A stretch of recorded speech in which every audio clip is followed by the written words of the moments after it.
The tree was lit, the house full of guests.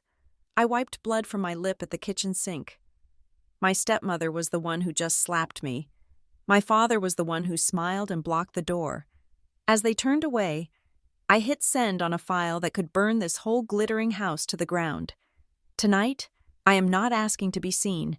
I am forcing them to see me. My name is Riley Keaton. I am 29 years old, and I am a marine data scientist at Tideglass Labs. My world is the cold, clean truth of sonar pings and satellite spectrometry. I flew back to Northbridge today from Rainhaven Sound, trading the smell of salt and digital precision for the suffocating perfume of my family's Christmas gala. The Keaton Archer holiday party is not a family gathering. It is a strategic merger, an annual display of power staged at Silvercrest Hall, the sprawling mansion my father, Graham Keaton, bought when he married Evelyn Archer. The Uber dropped me at the end of a long, winding driveway already choked with German sedans and exotic sports cars. Even from the gate, the house was a blaze of coordinated light, every window glowing a warm, curated gold. Inside, the noise hit me first. A solid wall of conversation, the high-pitched clinking of crystal, and the smooth, insistent pulse of a live jazz quartet. The great hall was suffocatingly warm. The centerpiece, as always, was the tree. It was an obscenity, a monstrous 30-foot fir scraping the vaulted ceiling, dripping with thousands of white lights and ornaments that looked like spun glass. Around its base, a sea of exquisitely wrapped gifts served as a gaudy retaining wall. The guests were Evelyn's crowd, a dense pack of Northbridge's financial and real estate elite, men in tailored tuxedos and women in glittering architectural gowns. They spoke in coded language about portfolios, acquisitions, and offshore advantages. I felt like a field biologist suddenly dropped into a tank of ornamental, venomous fish. My simple black velvet dress, the one I'd agonized over, felt hopelessly inadequate, like I was wearing a lab coat. I spotted my father first. Graham Keaton was in his element, wearing a tuxedo that probably cost more than my first car. His smile was firmly in place, a perfected, tooth-bearing expression of welcome that never, ever reached his eyes. He was laughing with a banking executive, one hand on the man's shoulder, the other holding a glass of champagne he wouldn't drink. He saw me over the banker's shoulder. His smile didn't change, but he gave a curt, almost imperceptible nod. Acknowledgement given, duty done. Then I saw Evelyn.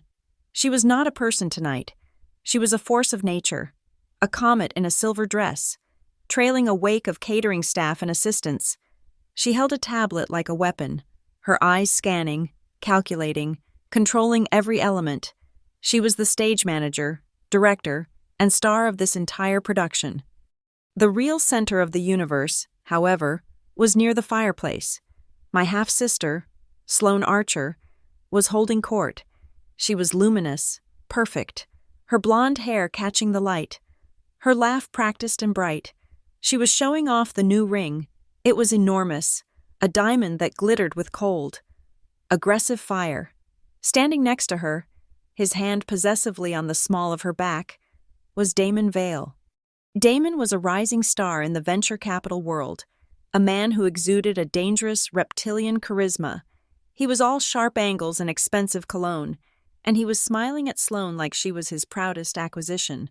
The circle around them was dense, everyone eager to bask in the glow of the newly engaged, newly minted power couple. I just wanted a glass of water. I started skirting the edge of the room, trying to make it to the kitchen, the only place with filtered water instead of champagne. I almost made it. A hand, cold and strong, clamped down on my forearm. "Riley, you're late." Evelyn, her smile was a tight, painted slash of red. "Come with me. I need a word." She didn't wait for an answer, just tugged. I stumbled after her, murmuring apologies as we pushed through a cluster of property developers. She propelled me through the swinging door into the kitchen. The change was instantaneous. The warm glow of the party vanished, replaced by the harsh, fluorescent glare of a commercial-grade kitchen. It was hot, loud, and smelled of seared scallops and stressed-out staff. Chefs in white coats barked orders. Servers rushed past with trays held high. Evelyn dragged me past the chaos into a small, cold pantry, the door clicking shut behind us. The sudden silence was louder than the party. "What is this?" she demanded, gesturing to my dress. "It's a dress, Evelyn." "It's funereal," she snapped. "But that's not the problem. The problem is you. I need you to understand the rules for tonight." I waited. I knew this speech. "This is an important night for Sloan, for Damon, for your father. We have investors here, partners. What we do not need," she said, stepping closer, "is you wandering around like a ghost, making people uncomfortable." "Making them uncomfortable how?" "By being you, Riley. By talking about your projects, your depressing data, and those dreary ocean charts. Nobody wants to hear about environmental violations at a Christmas party. It is a complete and utter buzzkill. Do you understand me?" My jaw tightened. The casual, absolute dismissal of my life's work. "That shouldn't be too hard.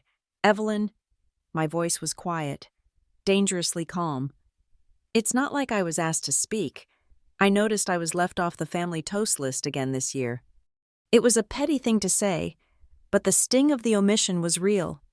Evelyn's perfectly plucked eyebrows rose. "The toast? The toast is for family. Riley, it's for people who contribute, who are part of this." "I am his daughter. You are a guest," she corrected, "and you are acting, as usual, like a spoiled child."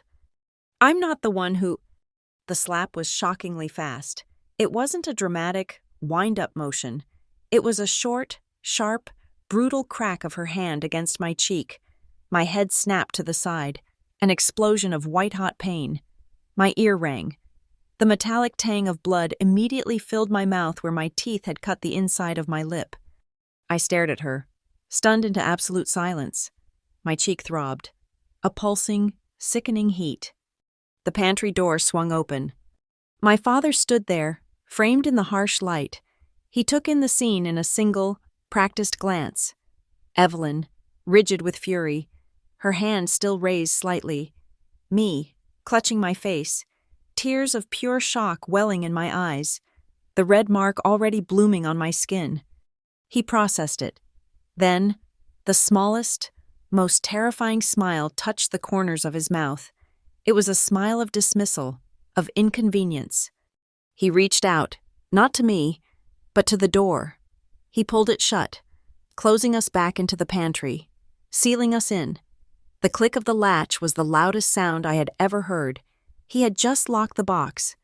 Evelyn turned back to me, her power affirmed. Her voice dropped to a venomous whisper, now that her audience was gone. "Don't ruin tonight," she hissed, jabbing a finger toward my face. "You don't belong in the flashbulbs. You don't belong anywhere near them. Go fix your face." She turned and left, pushing the door open and gliding back into the chaos of the kitchen, her silver dress shimmering.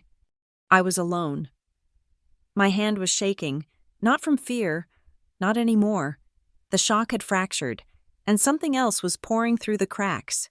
A cold, tectonic rage. The pain in my cheek was an anchor, a focal point. I leaned against the metal shelving, breathing in the smell of dry spices and industrial disinfectant.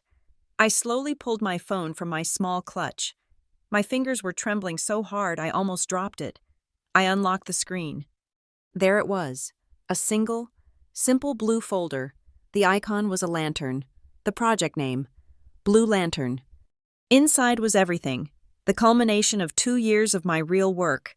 The satellite data cross-referenced with shipping manifests, the sonar maps of illegal discharge plumes, the chemical analysis of water samples I'd paid for myself, the encrypted emails, the shell corporations, all of it, leading right back to Archer Meridian Shipping, Evelyn's family company, and its primary client, Damon Vale's venture fund.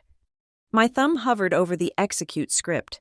One tap, it would go to 3 investigative journalists, 2 environmental law firms, and a federal oversight committee.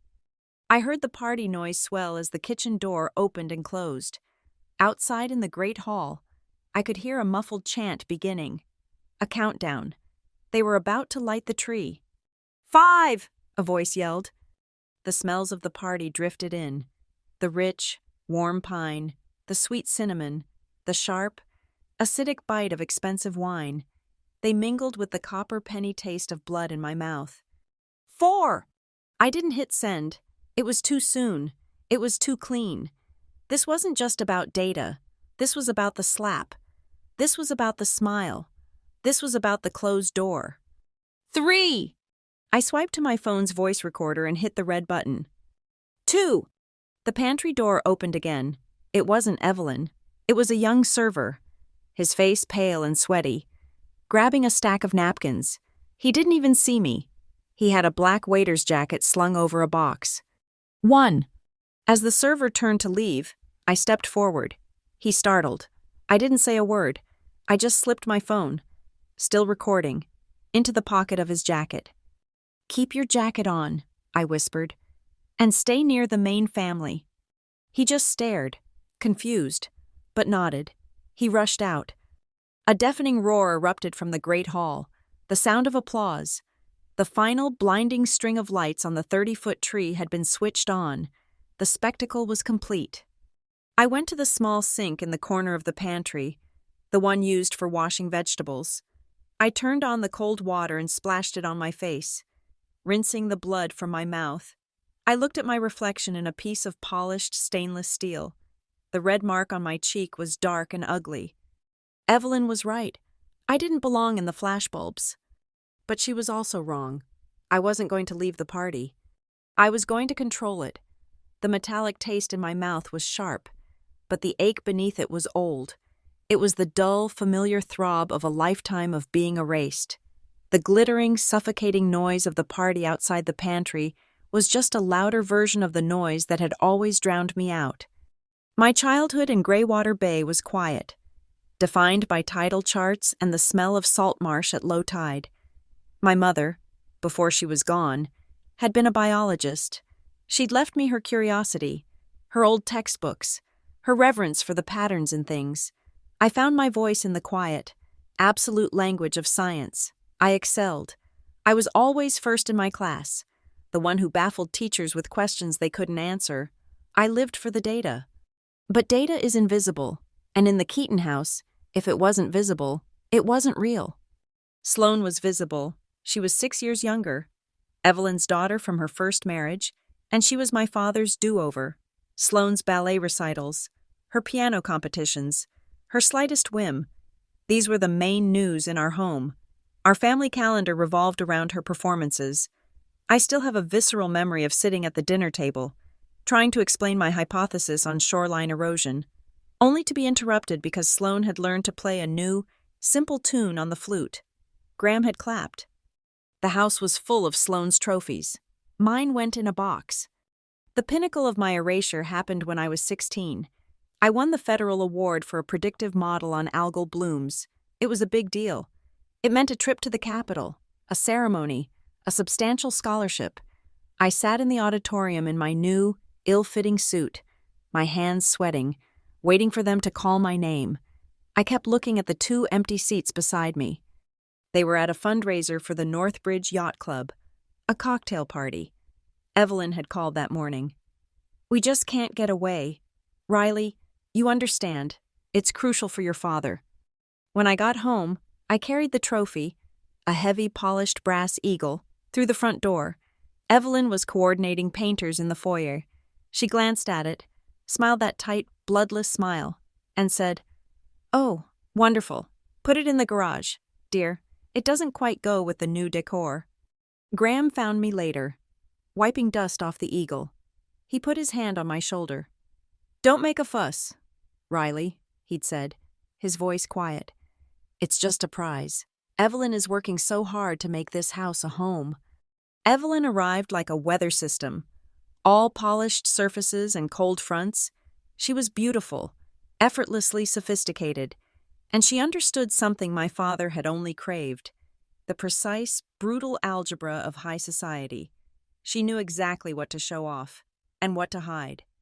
I was what to hide. I was the inconvenient, nerdy, serious remnant of his first life, a living, breathing piece of data that didn't fit her new narrative. Graham learned to be silent. He learned to value the things Evelyn valued: the right guests, the right charities, the right children. My passion for the sea, for the unvarnished truth of numbers, became an embarrassment. "Don't be so intense," he'd say, over and over, whenever I tried to talk about my work. "Don't make a fuss." It was his mantra, the magic words to make his inconvenient daughter disappear. The final cut was my college graduation, a double major in marine biology and data science, summa cum laude. I had emailed the date, I had called, I had sent the official invitation. The day I walked across the stage, my name echoing in the vast auditorium, I looked out at the sea of cheering families. The seats I had reserved were empty.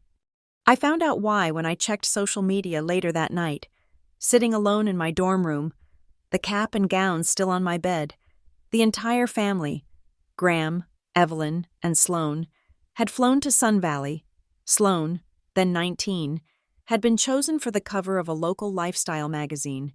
There were dozens of photos, the three of them, beaming, arm in arm at a ski lodge, celebrating Sloane's bright future.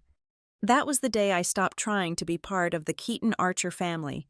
I accepted that I was not, and never would be. I was just Riley Keaton. I took the job at Tideglass Labs in Rainhaven Sound, 2,000 miles away, and I poured every last bit of myself into the one thing that had never lied to me: the data. At Tideglass, I wasn't an inconvenience, I was an asset. I built a new model. It was elegant, complex, and ruthless. It integrated terabytes of satellite imagery with deep water sonar pings and thermal anomaly data, designed to detect unregistered and illegal offshore dumping. My system could spot a chemical plume the size of a shipping container from orbit and track its dispersion. It was my life's work. And it led me right back home. I knew, in the vague way one knows uncomfortable family secrets, that Evelyn's family owned Archer Meridian Shipping. I knew they'd had administrative penalties in the past, fines for minor infractions that were always quietly settled out of court. It was the cost of doing business, Graham had once called it. About 18 months ago, my model started flagging a persistent, low-level anomaly. It was in a protected marine sanctuary off the coast, far from designated shipping lanes. The chemical signature was unusual, a cocktail of industrial solvents and heavy metals. It was clever. It was discharged in small, regular bursts, timed to match the tidal outflow, maximizing dispersal and minimizing detection. But my system saw it. I pulled the shipping manifests for the area. There was only one company whose routes consistently, secretly, crossed that protected zone: Archer Meridian. That was the first click. The second came when I cross-referenced their charter logs. The ships making those specific, anomalous runs were all chartered by a single client, a holding company owned by Damon Vale's venture capital fund. Sloane's new fiancé, the man my father and Evelyn were courting tonight, the man who was the guest of honor. It all locked into place. This wasn't just casual corporate negligence. This was a systematic, coordinated, criminal enterprise.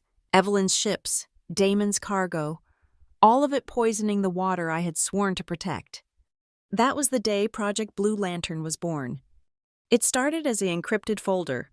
I began diverting all my spare time, my own money, into a private investigation. I couldn't use Tideglass. This had to be mine. I created a shadow entity, a shell academic fund, to request specific data sets without raising flags. I found Theo Raines, an investigative journalist so relentless he'd been fired from 2 major papers for digging too deep. I found Clara Voss, an environmental lawyer who saw the law not as a guideline, but as a weapon. For a year, we built the case. Theo found a disgruntled former employee of Archer Meridian. Clara mapped the legal framework to pierce the corporate veil. I refined the data, making it so precise, so undeniable, that it was a digital cage. Our target was always this party, the night before Christmas Eve, the one night of the year when all the principals, Graham, Evelyn, Sloane, and Damon, would be in one room, distracted, arrogant, and celebrating their own impunity. They were building an alliance. I was building a stage. Last week, I finalized the last piece of the plan. I sat in a sterile lawyer's office in Seattle and signed a complex legal document. It wasn't just a will, it was a dead man's switch. If I am arrested, if I am involuntarily committed, if I meet with an accident, my lawyer is instructed to execute the file, the entire unredacted Blue Lantern dossier. It will be sent simultaneously to 200 different regulatory agencies, environmental groups, and 3 major international newspapers. I flew to Northbridge this morning not to beg for a place at the table. I didn't come here to ask for their love or their approval. I am long past that. I came here to light the match. The slap in the pantry, the blood on my lip, Graham's cold smile, that was just confirmation. It was the final piece of data I needed. It proved that there was nothing left to save. They think this is their night. They think they are celebrating a new union of power. They have no idea that they are the guests of honor at my premiere. I left the pantry, my cheek pulsing with a dull, hot fire.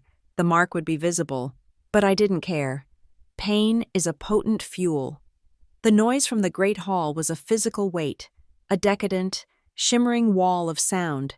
I ignored it and pushed back through the swinging door into the kitchen, a different kind of chaos, all steam, clattering plates, and shouted orders. I found Marla near the walk-in freezers. She wasn't just the party manager. She was my oldest friend, the only person from Northbridge who had ever bothered to see me. She was wearing a black headset, her face a mask of professional calm, but her eyes widened when she saw my cheek. Jesus, she finally did it. No time, I said, my voice low. Did you get it? She nodded, her expression hardening. She turned and signaled to a young server standing by the pastry station. A tall young man named Leo. He was on her scholarship, a computer science major. He was loyal. He was ours. Leo, 5 minutes, Marla ordered. He nodded and followed us into a dry storage closet, stacked high with bags of flour and sugar. Marla locked the door. I pulled the package from my clutch. It wasn't my phone. This was the real equipment, a button microphone, no bigger than a tuxedo stud, and a slim, powerful burner phone. Vest, I said. Leo unbuttoned his white server vest. I carefully threaded the fiber optic wire inside the lining, pushing the tiny mic lens through a buttonhole. It was invisible. I paired it via Bluetooth to the burner phone, which I had already configured. I checked the app. The phone was its own hotspot, its signal masked, set to auto-upload a 30-second encrypted audio-video packet to the Blue Lantern cloud every 30 seconds. He stays with the principals, I instructed. Graham, Evelyn, Damon, Sloane, rotate between them, never stay still. He knows the drill, Marla said. She handed Leo a separate, identical vest. Change. Give me the other one. No loose ends. While he changed, I looked at Marla. The glasses? Marked, she said. Graham gets the tall highball with the single, large format ice cube. Evelyn gets the fluted stem with the gold rim. Sloane, the coupe with the sugared rim. Damon, the heavy-bottomed tumbler. The bar staff knows. My private security feed is already isolating and tracking those 4 glasses. You have the feed. I nodded. Theo is parked on Sycamore Lane. VPN is hot. Go, she said, her hand briefly squeezing my arm. Burn them down, Riley. I slipped out of the closet, Leo blending back into the staff a moment later. I moved to a quiet alcove by the main staircase, the air thick with the smell of pine and expensive perfume. I pulled out my own personal phone, the one they all knew. I sent a single text to my lawyer, Clara Voss. Green light on Don't Ruin Tonight. It was a timestamp. It established the moment of the assault. It was the legal trigger, admissible proof of my state of mind, the why behind the what that was coming. Then, I began my own data collection run. I looped back toward the kitchen, but this time, I went to the slop sink area near the loading dock. I saw it immediately. A heavy-gauge rubber pipe had been illegally jury-rigged. bypassing the grease trap and the main sewer line. It was siphoning wastewater directly from the kitchen's main sinks and draining it into a temporary runoff trench just outside, a trench that led straight to the public storm drain, a massive, flagrant health and environmental violation, right in their own home. I filmed 20 seconds of the murky, greasy water pouring into the pipe, captured the connection point, and the trench outside. I uploaded it manually to a separate Blue Lantern folder labeled Silvercrest. I rejoined the party, climbing the grand staircase, my shoes sinking into the plush runner. The music was louder up here, bouncing off the vaulted ceiling. I drifted down the hall, past couples murmuring in doorways. My father was in the library, just as I'd calculated. The heavy oak doors were open just a crack. I could hear his smooth, confident voice. And the projections are soft, I admit, but that's where the new capital comes in. I saw 4 men with him, bankers from the look of their severe, expensive suits. Graham was holding a leather-bound binder. I leaned against the wall, pretending to check a text message. I angled my phone toward the crack in the door. Graham flipped a page. I zoomed in. My screen filled with text. It was a proposal. The header read, Project Whiteheart, Communications Risk Mitigation. I saw bullet points. Aggressive media clearing strategy. Proactive legal barriers.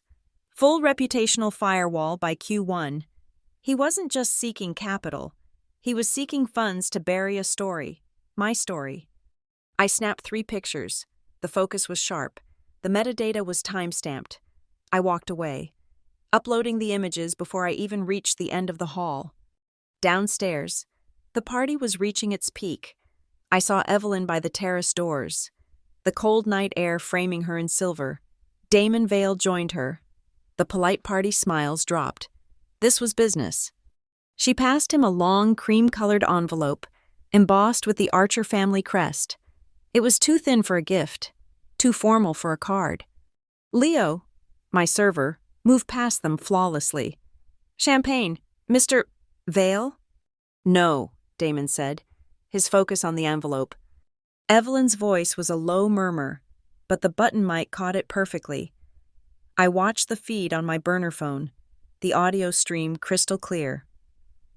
The new schedule for the offshore collections, she said. It completely avoids the new satellite window. Twice the volume, 0 visibility. Clean, Damon replied. He didn't smile. He slipped the envelope into the inner pocket of his tuxedo. I turned away. The kitchen drain. The Whiteheart document. The offshore collection schedule. 3 pieces. I needed Sloane. I found her where I knew she'd be, in the main floor powder room. A gaudy space of marble and gold fixtures. She was alone, standing in front of the ornate, full-length mirror. She was practicing. I am just so grateful. So incredibly grateful, she whispered to her reflection. Her hands were clasped in front of her. She looked beautiful.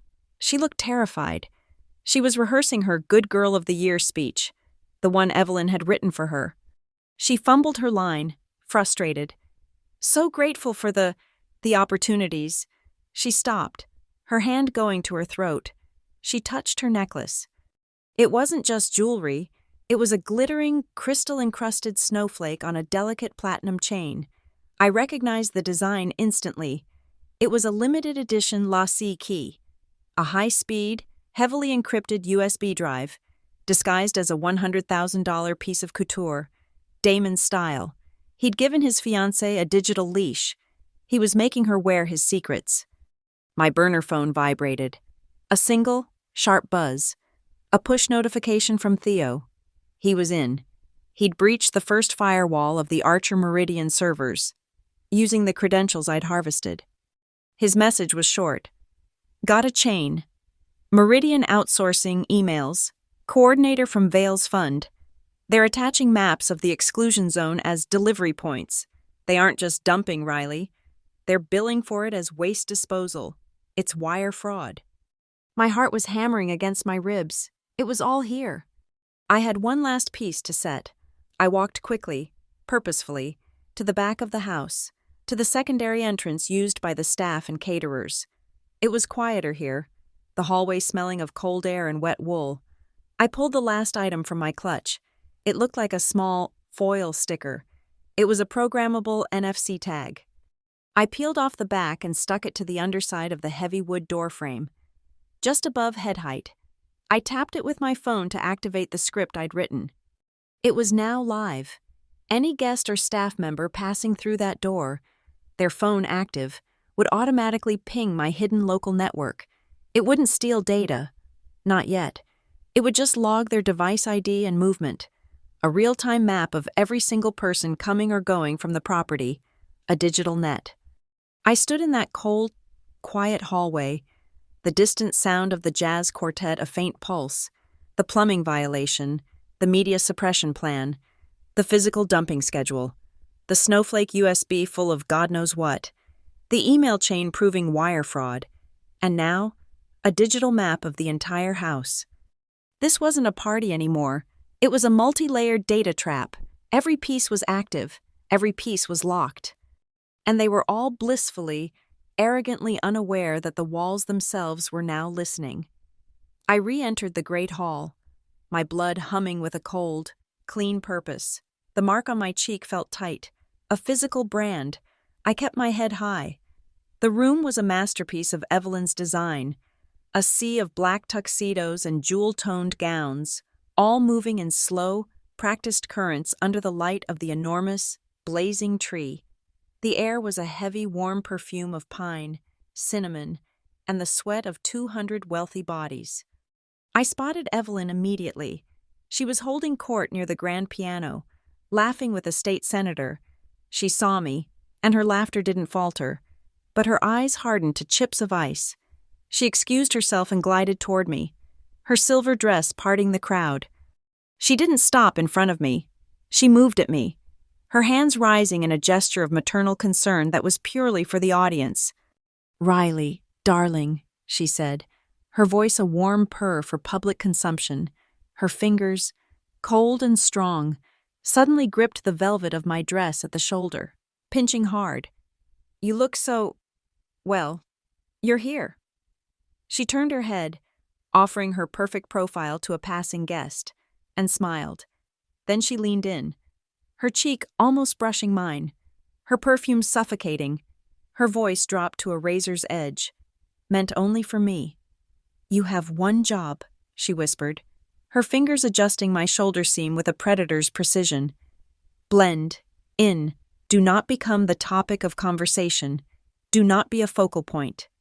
She pulled back, her smile perfectly intact. "We're so glad you could make it." "I wouldn't miss it," I said, my voice just as smooth. She moved on, a silver shark rejoining its school.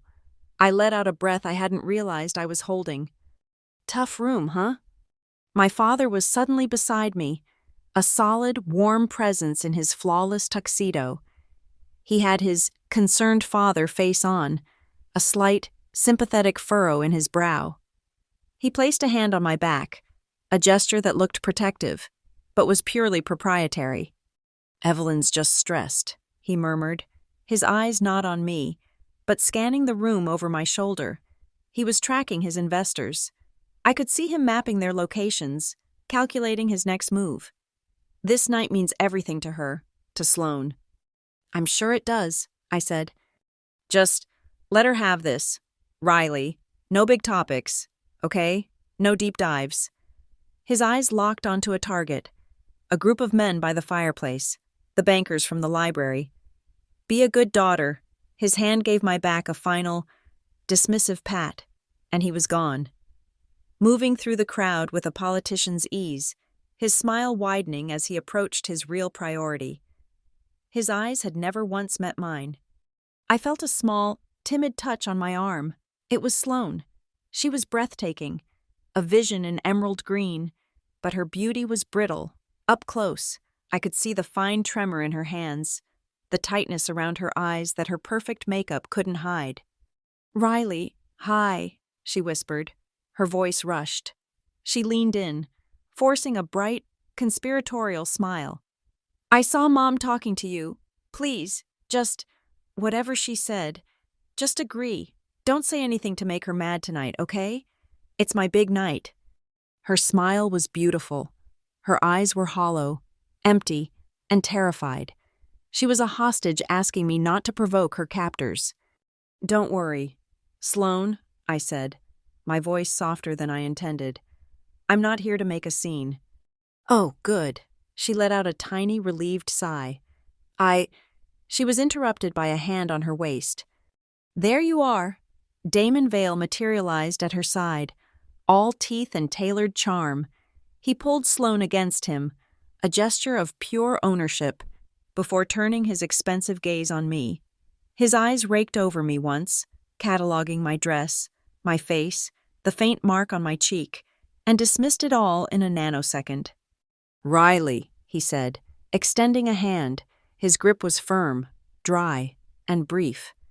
"The scientist, Sloane tells me you do something romantic with the ocean." It was a perfectly crafted insult, gift-wrapped in condescension. My work, my data, my entire life, reduced to a romantic hobby. "Something like that," I replied, my smile thin. "It's mostly just data. You'd be amazed what you can find hidden in the water. It's not very romantic at all." He laughed, a short barking sound that didn't touch his eyes. He thought I was joking. He turned his attention back to Sloane, tapping her on the nose. "Go mingle, darling. Talk to the Caraways."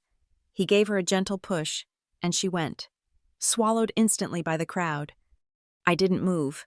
I pulled my burner phone from my clutch, angling it so the screen was hidden by my body. I put in my earbud, concealing it with my hair.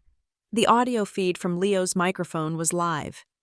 I heard the clink of glasses, the murmur of the crowd, and then Evelyn's voice, sharp and clear. Leo must have been passing her. "Absolutely handled," she was saying to two older women I recognized from the Northbridge Charitable Board. "That entire industrial waste issue. Graham's people found a new logistics partner. It's completely taken care of. A clean file." My blood went cold.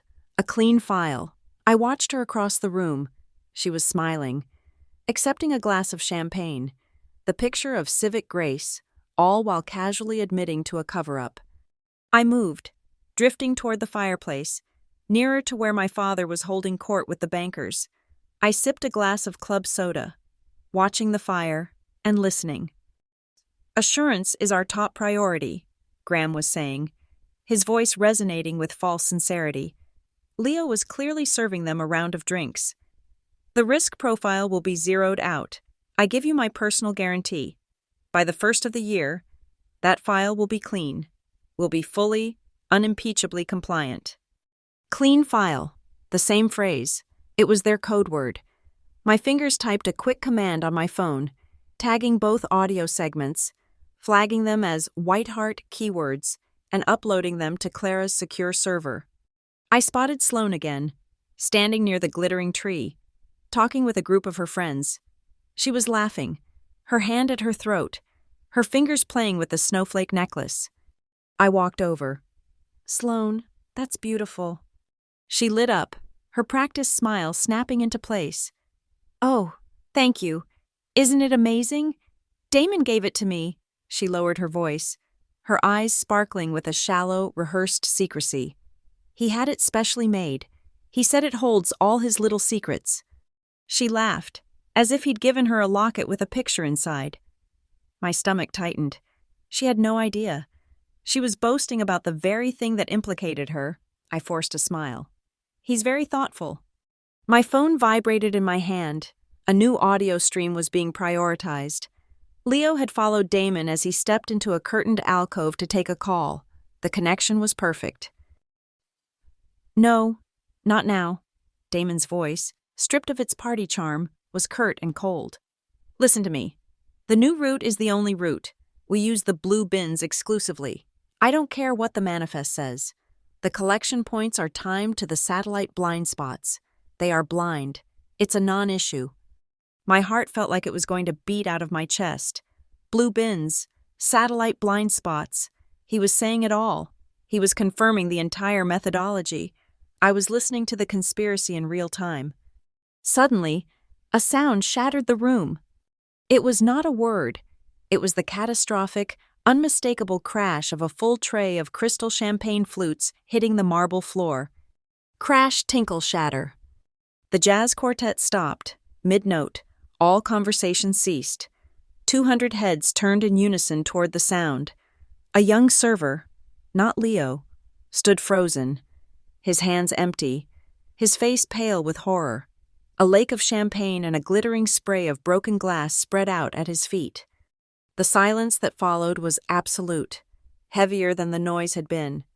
And in that moment, in the sharp, fractured reflection of a silver ornament on the tree, I didn't see the room. I saw myself, 16 years old, standing in the garage, holding a dusty brass eagle, being told to make myself smaller. Evelyn was the first to move. She was furious, her face a mask of rage as she signaled for cleanup. The spell was broken, the party's perfect. Shimmering surface had cracked. I felt a sharp, agonizing pain in my hand. I looked down. I had been standing near a small side table where my family was meant to sit later. Evelyn, seated there, had reached out under the table. Her fingers, strong as steel, were pinching the soft flesh on the back of my hand, her nails digging in. I didn't flinch. I just looked at her. Her smile was gone. Her face was a pale, terrifying mask. "Stand, still," she breathed, her voice a low vibration of pure command. She was leaving dark, red crescents in my skin. I held her gaze. The noise of the party slowly faded back in. The jazz quartet nervously resuming their tune. The guests began to talk, to laugh, eager to forget the imperfection. Evelyn released my hand. She stood up, smoothed her dress, and resumed her role as hostess, directing the cleanup. I brought my throbbing hand to my chest, my thumb brushing the hidden burner phone. I leaned forward slightly, as if checking my dress, and brought my mouth close to the collar of my own coat, where I'd hidden my own secondary microphone. My voice was a whisper, lost in the returning swell of the party, but the recorder would catch it. Begin Act 1.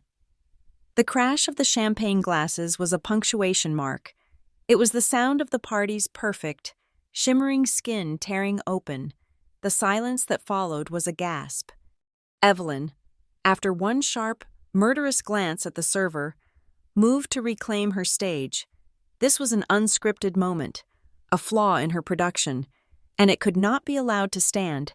She needed to reset the narrative, immediately. She glided to the small stage where the jazz quartet had nervously paused. She tapped the master of ceremonies on the arm. He fumbled for the microphone, his face still pale from the crash. "Friends, friends," Evelyn's voice boomed, suddenly warm, a rich, forgiving matriarchal sound. "A little broken glass is just a sign of a good party, right?" A nervous titter of laughter from the crowd. "But now, if I may have your attention, we have a very special moment, a little surprise gift, from the whole family, for our girl of the honor, Sloane." Sloane, standing near the tree, put her hands to her mouth, her eyes wide with practiced surprise. "Lights, please," Evelyn commanded. The chandeliers dimmed, the spotlights on the tree softened. A vast white screen I hadn't even noticed descended from a recess in the ceiling above the grand fireplace. It was massive, theatrical. This was the main event. "Marla," I whispered into my own mic. "Now." "Copy," her voice came back, tinny and distant in my earbud. "We are in?" In the projection booth on the second-floor mezzanine, Marla's AV technician, a man I had personally hired for this event, had already swapped Evelyn's prepared USB stick for the one I had given him 2 hours ago. They were identical, right down to the gold-plated casing. The screen flickered to life. The first images were exactly what the crowd expected. The guests let out a collective, sentimental sigh. It was Sloane, baby Sloane in a pink bonnet. Sloane, age 5, with a missing front tooth, holding a kitten. Sloane at her first ballet recital, a tiny, determined figure in a tutu. The music was soft, orchestral, swelling with emotion. I watched my father. He was beaming, his hand on Evelyn's back, the picture of a proud patriarch. Evelyn herself looked relieved, her performance of the benevolent mother fully restored. This was her narrative, back on track, the story of a perfect, beautiful, happy family. The video continued. Sloane at her prom, Sloane winning a writing competition. There was not a single photograph of me. It was a complete, systematic, visual erasure, just as I had expected. The music swelled. The final image was a high-resolution, professionally shot photo of Sloane and Damon, gazing into each other's eyes, the rings sparkling. The screen faded to black. The crowd began to applaud, a warm, rolling sound. It lasted 1 second. A hard cut, no fade, no transition. The black was replaced by a sterile, technical image. It was my heat map of Rainhaven Sound. The applause died instantly, replaced by a cold, confused silence. The image was stark. The deep, cool blue of the protected marine sanctuary, scarred by an unmistakable spreading plume of acid yellow and toxic red. I heard Evelyn's sharp, indrawn breath. "What is this?" She spun on the MC. "Stop it! Turn it off! That's not the video." The MC, his face ashen, jabbed at his remote control. The screen went black again. A nervous murmur rippled through the hall. People were squinting, confused. Evelyn let out a short, tight breath of relief. Then, the screen flickered back on. This time, it was not on the main projector. It was Marla's backup system, a secondary, high-definition feed, routed directly through the house's integrated AirPlay network, a network I had personally helped them upgrade 6 months ago, ostensibly to improve their party streaming. The image was back, but it wasn't the map. It was the next slide. It was a graph, a simple, brutal line chart. The title read, pH Level Deviations versus Archer Meridian Transit Logs. A dotted line, labeled EPA Safe Baseline, ran cleanly across the top. Below it, a jagged, angry red line plunged and spiked, perfectly matching the gray bars that represented ship transit times. The room was utterly silent. This was not a glitch. This was not art. This was technical. This was data. I saw the bankers from the library lean forward, their brows furrowed. They knew exactly what they were looking at. "Sloane, darling," a voice boomed, unnaturally loud. It was Damon. He was on his feet, a fixed, charming smile plastered on his face. He was trying to wrestle the narrative back. "Always on the cutting edge. Is this some kind of futuristic art installation you commissioned?" The crowd, desperate for an explanation, for a return to the party, wanted to believe him. They half laughed, half tittered, turning to Sloane. I stepped out from the shadow of the staircase. My voice was not loud, but it was clear, and it cut through the fragile tension like glass. "It's not art." 200 heads turned to me. I could feel Evelyn's gaze like a physical burn. I saw my father, his face pale, his smile frozen in place. "It's real data," I continued, my voice perfectly level. "From Rainhaven Sound, I thought tonight was supposed to be about real gifts. This is mine." The implication landed. Gift. The whispering started, a low, sibilant sound that spread through the room like fire in dry grass. This was no longer a party, it was a courtroom. Graham moved first. He was a professional, trained in damage control. He strode to the stage, snatched the microphone from the stunned MC, and took the center light. His smile was dazzling, a painful, high-wattage beam of pure denial. "Thank you. Riley," he boomed, his voice echoing with forced bonhomie. He laughed, a deep, practiced ha-ha-ha that signaled to everyone that this was a joke. "My daughter, the scientist, always working." A little technical mix-up from the AV booth. "Folks, nothing to worry about. A few of her charts got mixed in with Sloane's photos." He raised his champagne glass. "Now, let's all raise a real glass to the real stars of tonight, Sloane and Damon." The jazz quartet, taking their cue, burst into a loud, frantic riff. Servers, including Leo, began to move through the crowd, offering champagne. It was a masterfully executed diversion. But Leo's microphone was still live. As my father laughed and deflected, I heard the audio feed in my earbud. His sharp, ragged breathing, his teeth grinding. He was in a cold panic. The party was trying to restart, but the energy was broken. The whispers continued. My burner phone vibrated in my clutch, a single high-priority message from Theo. Holy hell! Riley! The snowflake. I ran the design specs you sent. It's a limited-run Vale commissioned. It's not just a drive. It's his internal encrypted ledger. I'm betting my career the Santa list, XLS I found in the server logs, is on that drive.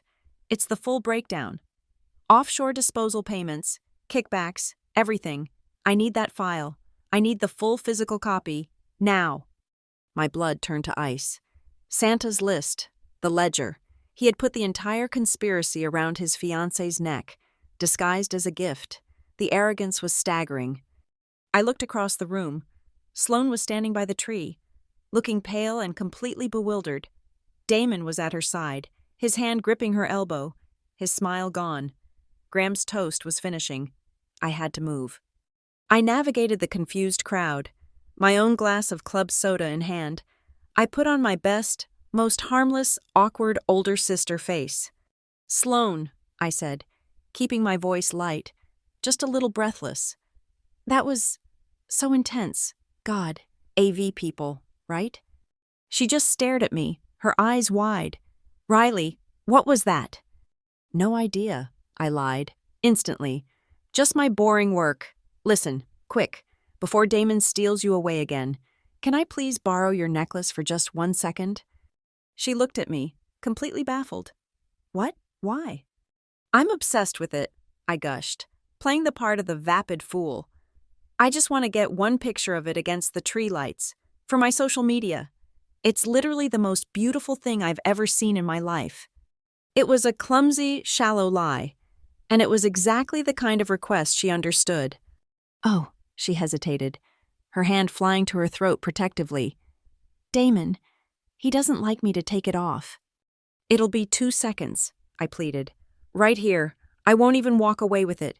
Please? She looked over at Damon. He was now in a tight, furious huddle with Evelyn and my father. He was distracted. His back was to us. Okay, she whispered, her voice trembling. Just be really, really fast. Her fingers, shaking, fumbled with the platinum clasp. She lifted the heavy, cold necklace from her neck and placed it in my hand. My pulse was a hammer in my throat. Thank you. 1 second. I turned my back to her and to the room, pretending to angle my phone for a photograph. Wow, the light is just... I need a better angle. My back was to everyone. I took 2 quick steps toward the rear staff door, as if moving out of a shadow. My hand, holding the cold crystal snowflake, moved to the heavy, carved wood of the doorframe. I pressed the USB connector, hidden in the design, against the wood, exactly where I had hidden the NFC tag. The connection was instant. The tag recognized the drive's unique signature and executed its script. Clone, upload, wipe logs. It was forcing the drive to dump its core contents to the tag, which then relayed it via the burner phone's hotspot to the Blue Lantern server. My burner phone's screen, hidden in my clutch, lit up with a single progress bar. Copying. Ledger, Santa, list, XLS as. It was fast, blisteringly fast. 87% was. 94%. Copy complete. Logs cleaned. It had taken less than 5 seconds. Got it, I said, my voice bright and false. I turned back to Sloane, forcing a wide, dazzling smile. It's stunning. Thank you. I fumbled with the clasp, my fingers suddenly slick with sweat, and fastened it back around her neck. Her skin was ice cold. Don't tell Damon, she whispered. My lips are sealed. Across the room, the emergency summit of 3 had broken. Damon wasn't smiling. He looked murderous. He saw me with Sloane, saw me touch the necklace, and his eyes narrowed. He was storming toward the terrace, pushing through guests. Graham was pale, his veneer of charm stripped away. Evelyn was walking straight toward him, her movements stiff, her face rigid with a fury that was almost inhuman. Leah was clearing glasses near them. The mic was hot. I heard her voice, a low, desperate hiss, meant only for my father. "He's pulling the fund. He's walking. Graham, you idiot. She's ruining us. Cut the power. Cut the power to the whole house, now." I heard my father's reply, just as low, but strained, tight, the sound of a man snapping. "No, no, that's panic. That's admitting guilt. I will not be chased out of my own home." He straightened his tuxedo. He took his now empty champagne glass and slammed it down on a passing tray. "I'll handle her," he said. He turned, his face smoothing instantly into a mask of calm, paternal concern, and strode purposefully toward the public microphone he had just left. His smile was back, and this time it was aimed directly at me. Graham strode to the microphone, his smile firmly re-established. He was a master of public performance, and he was now in full damage control mode. He held up his hands, his expression a perfect blend of paternal warmth and mild exasperation. my friends, please," he said, his voice a smooth, confident baritone that wrapped the room in reassurance. "My sincerest apologies for that rather dry technical clip." He let out a short, indulgent chuckle, inviting the room to join him. A few nervous guests did. "It seems my daughter's passion for her work is so strong. It has a tendency to follow her everywhere, even," he smiled, "into our Christmas videos." He was good. He was painting me as a socially inept, work-obsessed academic, the eccentric daughter, harmless. "But tonight," he continued, his voice dropping into that deep, sincere register he saved for boardrooms and fundraisers, "tonight is not about data or charts. Tonight is about love. It is about family. It is about celebrating two truly wonderful people." He turned, his arm outstretched, a spotlight finding him and Sloane. She looked like a terrified, beautiful deer. "And in that spirit, I want to properly introduce a young woman who is, to me, the very symbol of Northbridge's compassion. A woman who gives her time, her heart, and her soul to so many causes. My daughter, our girl, Sloane Archer." He began to clap, slow and deliberate. The crowd, sensing its cue, followed suit. But the applause was hesitant, scattered. It was a limping, uneven sound. The energy in the room was fractured. The graph of the pH levels had planted a seed of doubt, and my father's charm wasn't enough to kill it. I let the weak applause die down. I let the silence resettle. Heavier this time. Graham was still smiling, his arm around Sloane, trying to physically transfer his confidence to her. I stepped out from the shadows of the staircase. I didn't shout. I projected. My voice, clear and cold, cut straight across the marble floor. "Father?" He stiffened. The smile didn't fade, but it froze, becoming a brittle mask. "Riley," he said, his voice tight. "This is not the time." "It's a simple question," I said, my voice carried to every corner. The room went absolutely, terrifyingly still. The jazz quartet looked like statues. "You mentioned your files were clean. I was just wondering, have you seen the preliminary fine order from the Coastal Commission regarding Archer Meridian's violations in Rainhaven Sound?" Silence, not just quiet. It was a vacuum. The sound of 200 people holding their breath. I saw the bankers, his bankers, turn their heads in unison. Graham's face was ashen, the words "fine" and "Coastal Commission" in the same sentence, spoken aloud in this room, was a social nuclear bomb. Before he could formulate a response, Damon Vale pushed past Sloane, his face a mask of cold, reptilian fury. "There is no fine order," he snapped. His voice was sharp, definitive, and loud. He was right. Technically, the order hadn't been filed. It was a draft, sitting in Clara's outbox, waiting for the final piece of evidence. But in his arrogance, in his reflexive need to control the narrative. He hadn't denied the violations. He had only denied the fine. He had just confirmed, in front of 200 of Northbridge's most powerful citizens, that he was intimate with the company's legal exposure. A sound erupted from Evelyn. It was a laugh, a loud, shrill, utterly false peal of laughter. It was a terrible, desperate sound. "Oh, Riley!" she trilled, gliding toward me, her face a terrifying caricature of amusement. "You and your work, always so serious. You sound just like a little lawyer." She reached me. The crowd was watching. They saw a concerned stepmother, a gracious hostess, dealing with a difficult, unstable, and socially awkward stepdaughter. "Come on, darling," she said, her smile wide enough to split her face, her teeth bared. She grabbed my upper arm. Her nails, filed to sharp points, dug through the velvet of my dress, piercing the skin beneath. "Let's you and I go get you a real drink. You've clearly had enough data for one night." It was not a request. It was an abduction. She dragged me. She was incredibly strong, fueled by pure adrenaline and terror. She yanked me off my feet, pulling me through the parting, whispering crowd, her smile fixed and dazzling. "Excuse us, everyone? A little family moment. You know how these things are." The second we passed through the swinging door into the kitchen, her smile, her laugh, her entire public persona, vanished.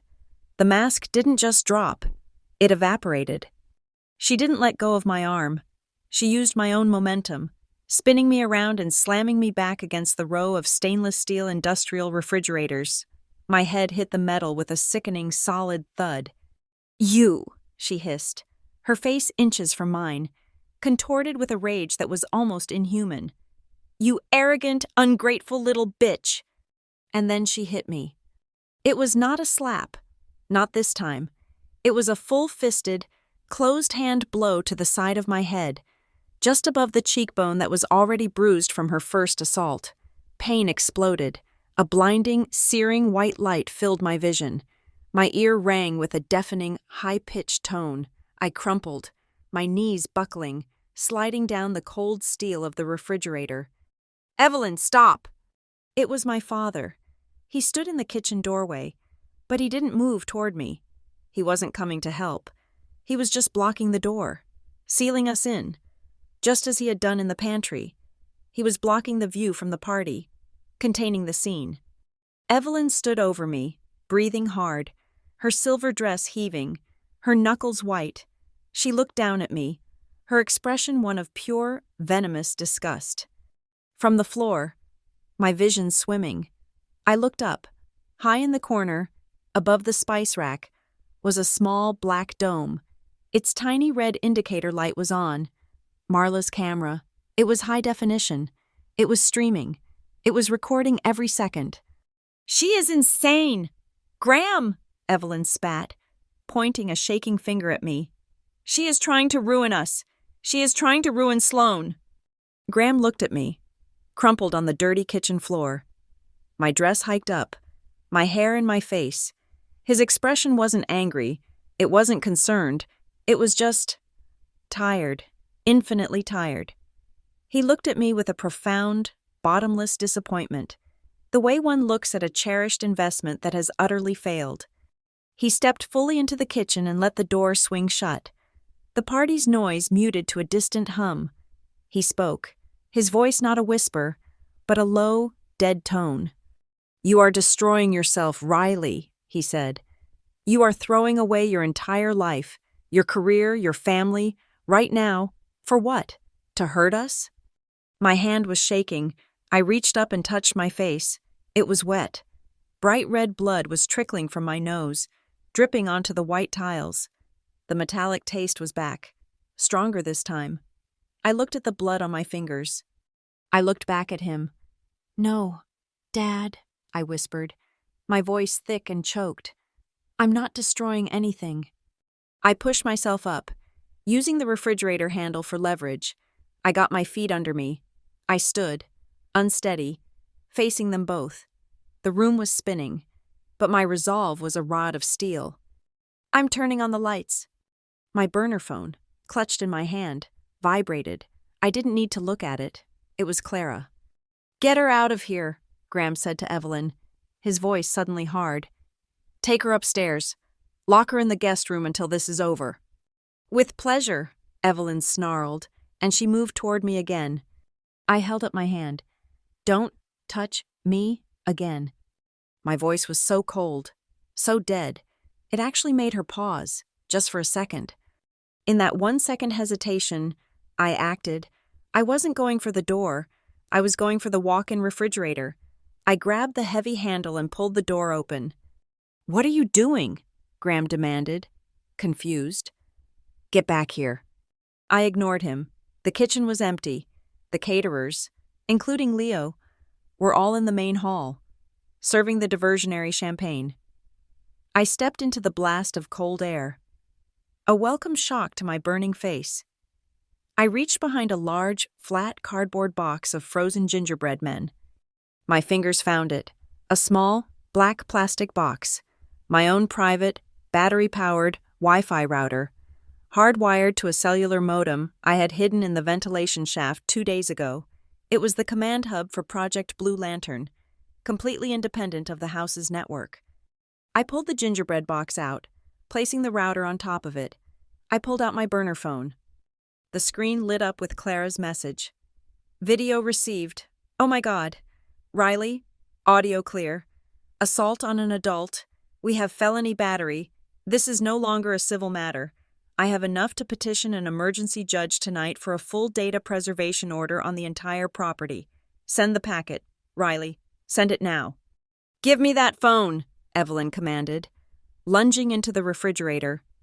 I turned, holding the router high, shielding it with my body. On the screen of my phone, I saw the icon, a simple, blue button. Send Packet 1, Roots and pH, the first curated data drop, set to go directly to Theo Raines, the Coastal Commission's public tip line, and 3 other news outlets.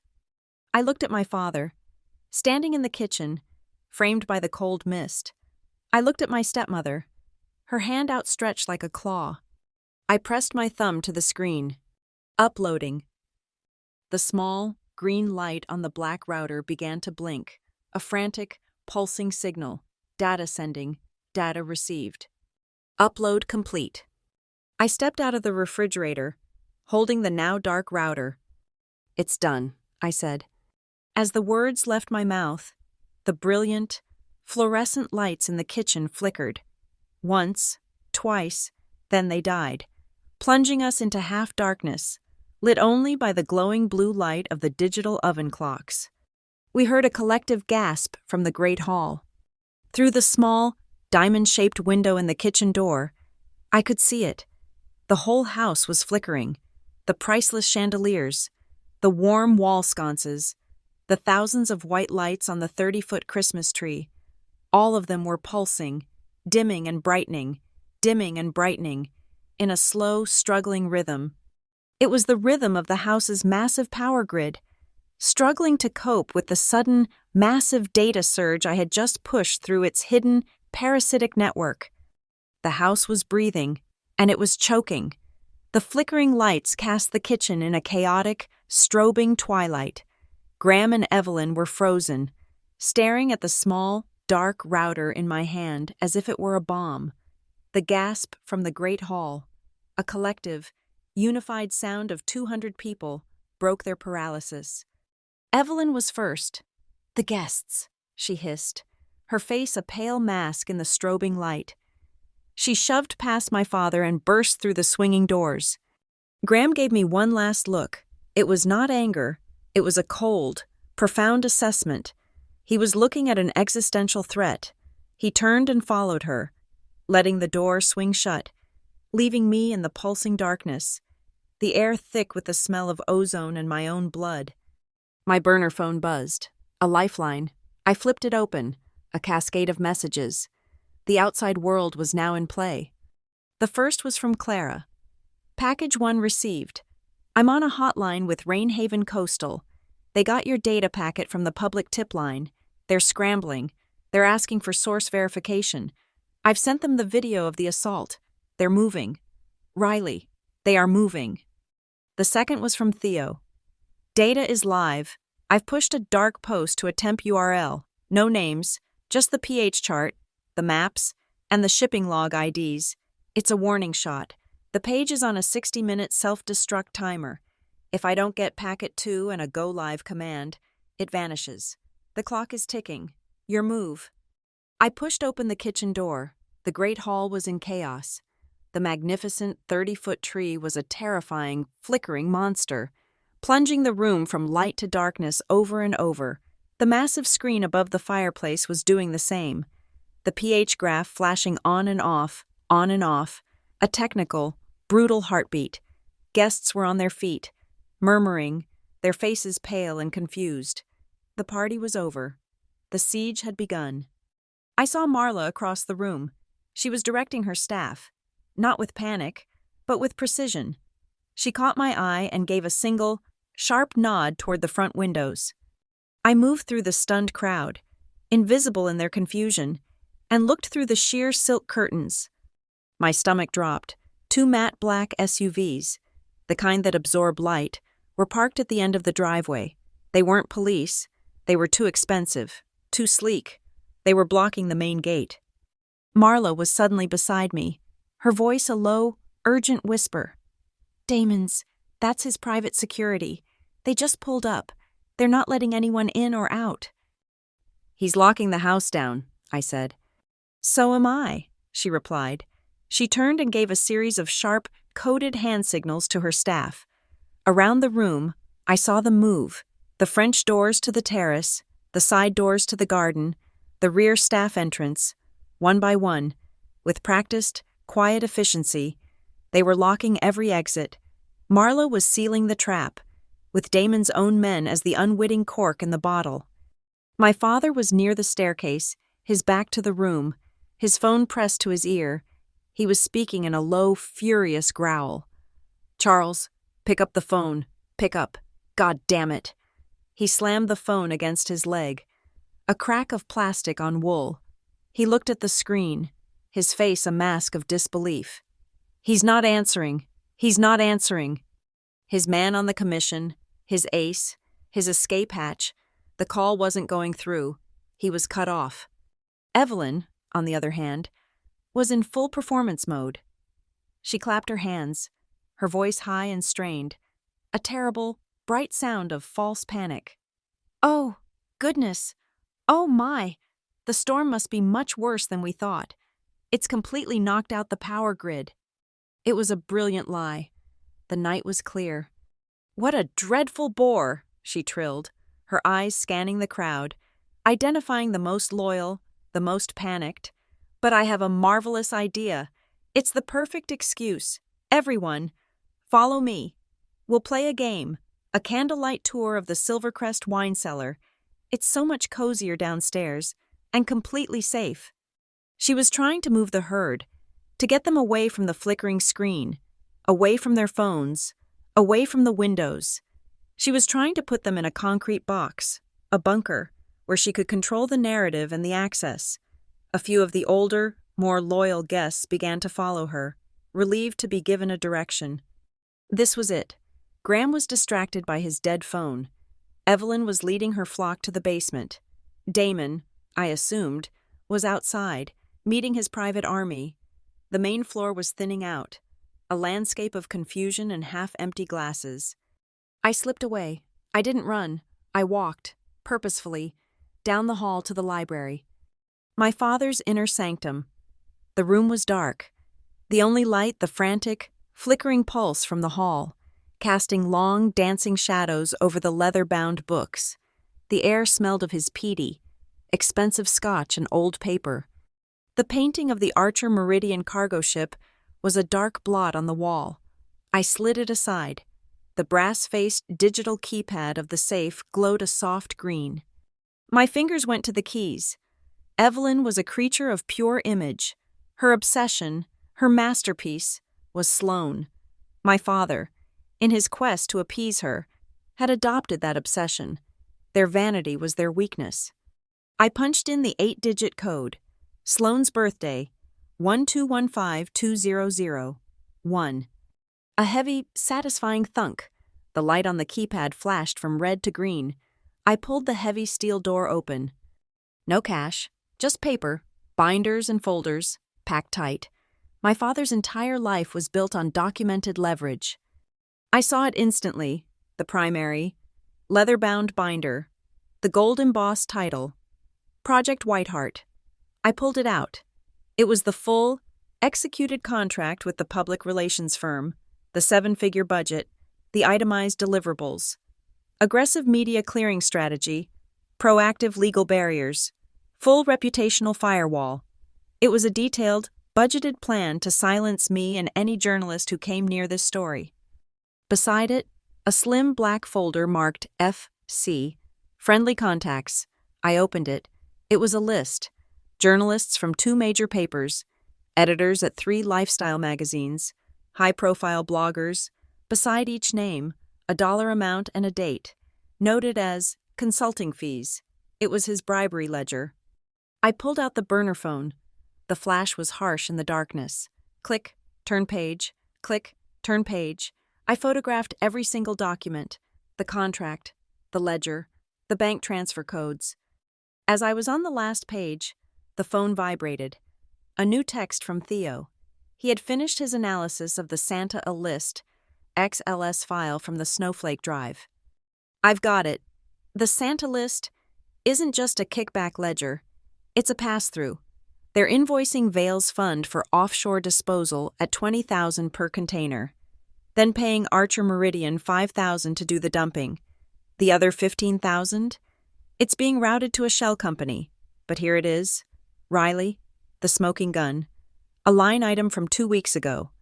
Silvercrest Hall, kitchen upgrades, drain reroute. A one-time payment for $75,000. They used the offshore slush fund to pay for the illegal drain pipe in their own house. Your kitchen video is the receipt. It connects the corporate crime directly to them. Personally, it's the full, perfect circle. My hands were shaking so hard, I almost dropped the phone. It was all here. The crime, the cover-up, the money trail, and the physical proof, all under one roof. I finished photographing the last page, shoved the binders back, and slammed the heavy safe door. I spun the dial, slid the painting back into place. I turned to leave. A man was standing in the doorway, framed by the pulsing, chaotic light from the hall. He was older, in his 70s, with a shock of white hair and a face that looked like it had been carved from granite. He wore a flawless tuxedo and held a small glass of brandy. He had not followed Evelyn to the cellar. I knew him. Everyone knew him. Judge Caro, I whispered. He was a retired federal judge, the former head of the Admiralty Court, a man famously, terrifyingly incorruptible. That's right, he said. His voice was a low, gravelly rumble. He stepped into the library, his eyes scanning the room, settling on me. He nodded toward the hall, where the pH graph still flashed, an insistent digital accusation. That chart, he said. It was not a question. That was not a technical clip. No, sir, it was not. I was on the bench for 30 years. Ms. Keaton, I've seen more discharge plume reports and falsified shipping manifests than I've had hot dinners. That data, it looked very, very real. My heart was a hammer against my ribs. I was standing in the dark, holding a phone full of felonies, in front of the one man in the room who represented the actual law. I had to make a choice. I trusted the data. It is real, sir. Caro took a slow, contemplative sip of his brandy. Real is one thing, young lady. Admissible is another. What you showed out there, a stunt, no matter how accurate. It's worthless without a clean chain of custody. This was the moment, the final test. I held up my burner phone. I didn't hand it to him. I showed him the screen. I opened the Blue Lantern portal, not the public-facing dark post, but my private administrative backend. Every data point from the satellites is time-stamped on collection, I said, my voice as steady and cold as the data itself. It is immediately hashed with an SHA-256 algorithm and logged on a decentralized, immutable ledger. The chain of custody is cryptographically perfect and unbreakable, from the sensor, to my server, to the packet I sent to the Coastal Commission 12 minutes ago. Judge Caro leaned in. He wasn't looking at the maps. He was looking at the hashes. He was looking at the server logs. He was a man who understood process. He understood proof. He was silent for a full 10 seconds, his eyes scanning the lines of code. The only sound was the frantic pulsing of the lights and his own, slow breathing. Then he nodded. Once. "My God," he whispered. He looked up from the phone, and his eyes were no longer those of a party guest. They were the eyes of a federal judge looking at Exhibit A. "Ms.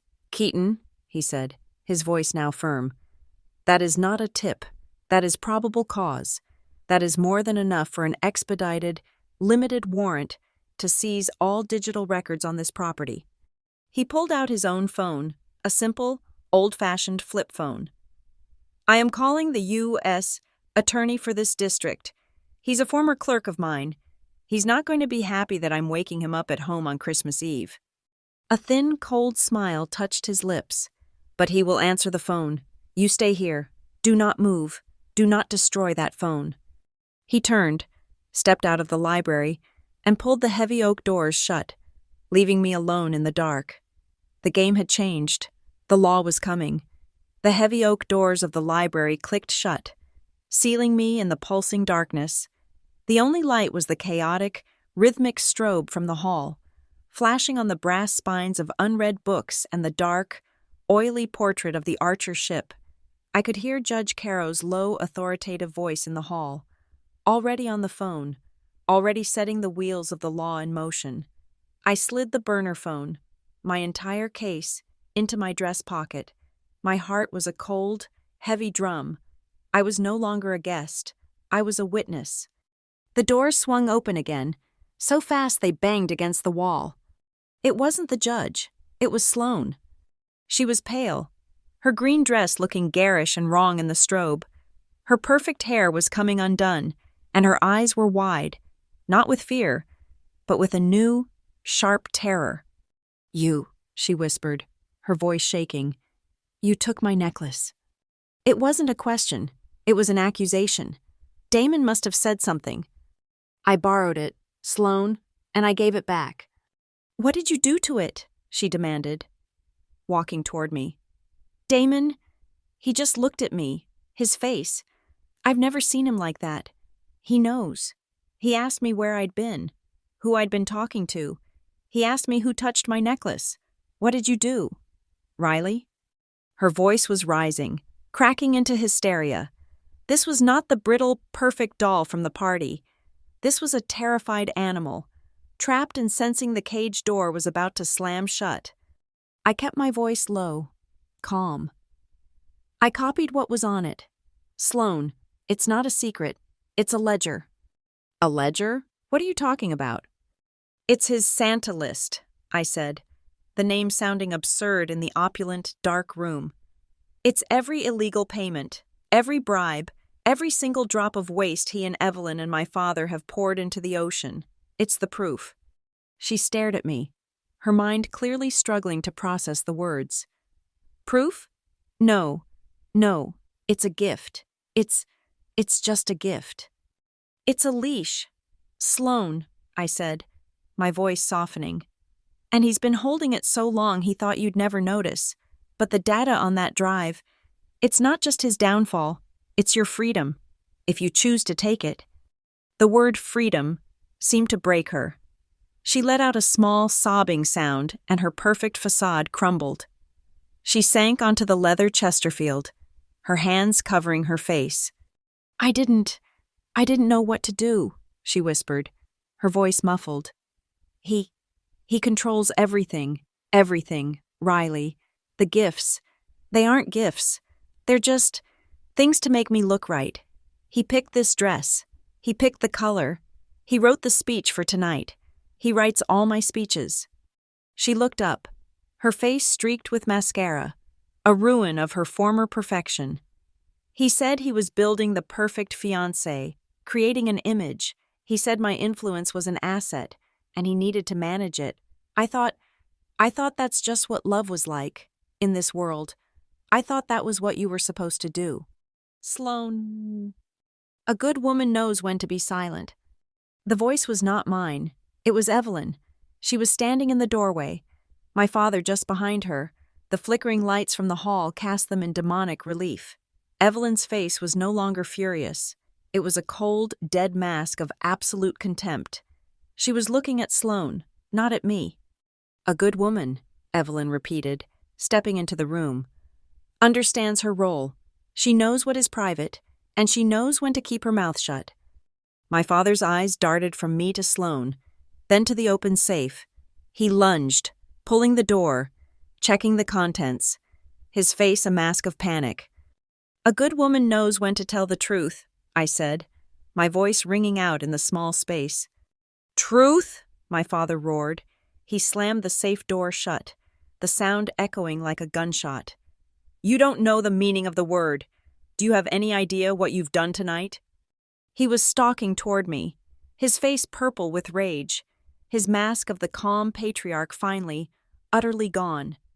That investment from Damon's fund was everything. I thought it was a party, Dad.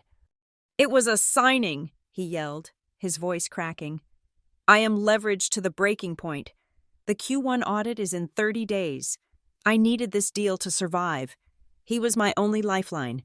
And you with your data and your truth, you just cut my throat. So, there it was. Not family, not love, not honor, just a balance sheet. The entire party, Sloane's engagement, the whole glittering charade.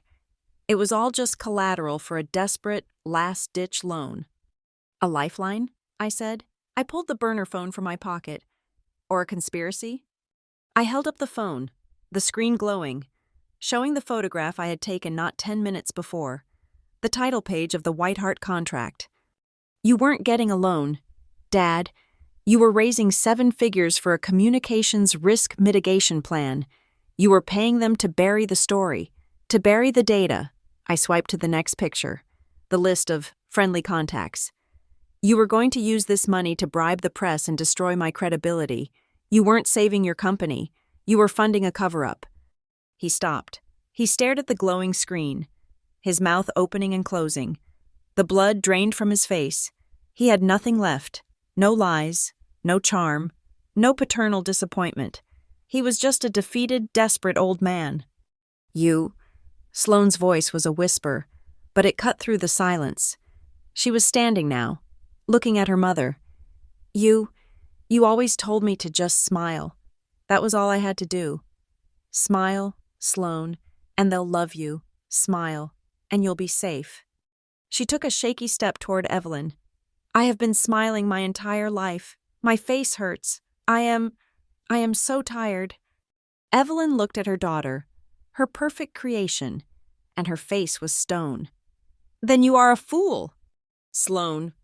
The voice from the doorway was cold, sharp, and full of command. It was Damon. He was no longer the charming fiancé. He was the CEO. He was flanked in the doorway by 2 massive men in dark suits, his private security, the men from the SUVs. The flickering lights glinted off their earpieces. He ignored my father. He ignored Evelyn. He ignored me. His eyes were locked on Sloane. You are going to walk out to that stage, he said, his voice quiet, but carrying absolute authority. You are going to tell the guests there has been a terrible technical malfunction. You are going to apologize to them, and to me, for the confusion, and then you are going to read the speech. He tapped his tuxedo jacket. That I wrote for you, exactly as it was written. Are we clear? It was a command, a direct, brutal order. This was the man she was supposed to marry. Sloane was frozen, a butterfly pinned between 4 predators. Her eyes darted from Damon's cold, reptilian stare to Evelyn's icy contempt, to my father's pathetic, broken desperation. Then, she looked at me. She looked at the blood drying on my cheek, the bruise forming under my eye, the defiant set of my jaw. Her voice was so quiet, I almost couldn't hear it. "Riley, if I go out there with you, if I don't do what he says." Her eyes filled with tears, but they didn't fall. "I lose everything, the house, the name, the money, everything." She was right. She would be disowned, cut off, thrown out with nothing. I looked at her, at this girl who had been my shadow, my replacement, my entire life, and for the first time, I didn't see an enemy. I saw another victim. "Or," I said, my voice just as quiet, "you have everything for the first time." The silence in the room was absolute, broken only by the frantic flick, flick, flick of the dying lights in the hall. Sloane stood in the center of the room. She looked at Damon's hand, outstretched, waiting for her to take it. She looked at her mother's rigid, expectant face. Then she turned her back on all of them. She took one slow, deliberate step toward me. She reached out, her hand, ice cold and trembling, found mine. She laced her fingers through mine. Her grip was surprisingly strong. She looked at me, and for the first time in her life, she wasn't smiling. She was terrified, and she was free. "Okay," she whispered. "Okay, what do we do now?" "Let's go," I said. My hand was locked with Sloane's. Her hand was trembling, but her grip was like steel. I pulled her with me, out of the dark library and back into the chaotic, flickering nightmare of the great hall. The room was a sea of confused, pale faces. The power was still pulsing, casting everyone in a sick, rhythmic strobe of light and shadow. The giant screen above the fireplace was a flashing blank void. My father, Evelyn, and Damon followed us, their faces a mixture of fury and disbelief. Damon's two bodyguards moved to flank him, a silent, menacing presence. The MC, his face slick with sweat, was on the small stage, still holding his microphone, clearly having no idea what to do. He saw my father, he saw Evelyn, and then he saw Sloane, walking toward the stage, her hand held by me. And now, the MC stammered, looking to Graham for a cue. Graham was frozen. The MC looked at Sloane. "Now, to present our guest of honor, Sloane Archer." He held the microphone out to her. "Cut it," Evelyn hissed, her voice a low command to the AV technician in the mezzanine. "Cut her microphone, now." Sloane's hand left mine. She took the last 2 steps onto the stage alone. She took the microphone from the MC's trembling hand. The room was utterly silent, save for the hum of the failing electrics. Sloane opened her mouth. Nothing. The microphone was dead. Evelyn let out a small, sharp sigh of relief. Damon smiled, a thin, cruel slash in the strobing light. He crossed his arms, ready to watch her fail. I pulled my burner phone from my pocket. I pressed one icon. Activate audio backup. A high-pitched squeal of feedback suddenly ripped through the hall as a new audio source came online. It wasn't the main speakers. It was Marla's system. 4 large, professional-grade speakers, hidden behind the curtains and in the orchestral setup, suddenly crackled to life. Sloane looked at the dead microphone in her hand. Then she looked out at the 200 pale, expectant faces. She dropped the prop mic to the floor. It clattered, the sound unheard. Then she spoke. Her voice, amplified by Marla's system, boomed through the hall, sharp and clear and shaking with adrenaline. "Tonight is a night for truth." The crowd gasped. This was not the speech. This was not the girl they knew. "I was supposed to come up here," Sloane continued, her voice gaining strength, "and read a script written for me, about a life created for me, a perfect, beautiful, hollow life." Evelyn was moving toward the stage. "Sloane, get down from there. You are hysterical." "I'm not hysterical," Sloane said, her voice echoing over her mother's. "I'm just tired. I'm tired of smiling, and I'm tired of the lies." Evelyn looked at Graham. "Do something! Pull her off there!" Graham was already moving, his face a mask of thunder, but he was too late. I pressed the next icon on my phone. Send packet 2. The massive screen above the fireplace, which had been flickering blankly, suddenly snapped on. It was no longer connected to the house's failed AV system. It was running on its own source. The image was a map, a stark, black and white satellite image of the coast, and on it, a series of bright red dots. "This," I said, my own voice now joining Sloane's, projected from the same speakers, "is a map of the satellite blind spots, the exact calculated windows in time and space where a ship can go undetected." I hit the next slide. "And this," I said, "is the Santa list, a payment log from Damon Vale's private fund. It shows payments for offshore disposal at $20,000 per container."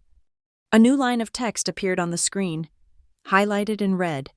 The line item Theo had found: Silvercrest Hall, kitchen upgrades, drain reroute, $75,000. The room was a sea of confused, horrified murmurs. The bankers, the ones my father had been courting, were on their feet, their faces white. They understood. This is forgery!" Damon Vale roared. He was shoving people aside, storming the stage. He didn't care about the optics anymore. This was pure, primal panic. He lunged for the MC's abandoned, dead microphone, as if he could somehow shout over the truth. "It is a lie. It is slander. It's a fabrication." "It is not—" The voice was not mine. It was Judge Caro's. He was standing from his table near the front. He was an old man, but his presence filled the entire room. All motion stopped. Even Damon froze, 1 foot on the stage. "That data," the judge said, his voice calm, but carrying the full weight of the federal bench, "was presented to me minutes ago. It is cryptographically hashed. The chain of custody is intact. What you are looking at, ladies and gentlemen, is not an allegation. It is preliminary evidence in a court of law." The word evidence landed like a physical blow. And as if on cue, a new sound entered the room, a sound more insistent, more pervasive than the music or the whispers or the flickering lights. It was the sound of 100 cell phones, buzzing, vibrating, chiming, all at once. Guests pulled their phones from pockets and purses, their faces illuminated by the small, bright screens. Theo's 60-minute timer was up. He had just pushed his article live. "Oh my God," a woman whispered. "It's on the Times. Northbridge elite in massive environmental fraud schemes. It's here. Archer Meridian, Vale Capital." The digital dam had broken.